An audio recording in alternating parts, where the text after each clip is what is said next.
ওই মহিলার নামাজ হবে না, কারণ তিনি নামাজের ফরজ তরক করেছেন কাপড় থাকা সত্ত্বেও। তাহলে শাড়ি পরে যারা নামাজ পড়েন মহিলারা, নামাজ কি হয়?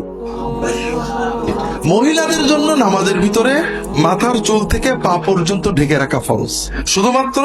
মুখ, কপালের এই চুলের এখান থেকে থুতনি, গলা নয়। আর দুই কানের কান্নাক মধ্যবর্তী যে মুখমণ্ডল এবং কবজি পর্যন্ত হাত, এর বাইরে কোনো জায়গা যদি খোলা থাকে, অন্ধকার ঘরে একাকেও যদি কোনো মহিলা নামাজ পড়েন, তার যদি এইটুকু বাদে কোনো জিনিস খুলে যায়, যেমন মাথার কাপড় সরে যেয়ে চুল বেরিয়ে যায়, অল্প কিছু চুল বেরিয়ে যায়, অথবা কানের নিচে জুলফির চুল বেরিয়ে যায়, অথবা দুটো কানের দুই কান বা এক কান বেরিয়ে যায়, সরে যায় কাপড়, অথবা পিছনের মাথার চুল ঝুলে বাইরে চলে যায়, অথবা থুতমির নিচেই যে গলার অংশ এটা বেরিয়ে পড়ে, অথবা হাতের কনুই বা সব জায়গায় বেরিয়ে পড়ে, অথবা পায়ের টাকনোর উপরে পায়ের উপরের পা নলা বেরিয়ে পড়ে, ওই মহিলার নামাজ হবে না, কারণ তিনি নামাজের ফরজ তরক করেছেন কাপড় থাকা সত্ত্বেও।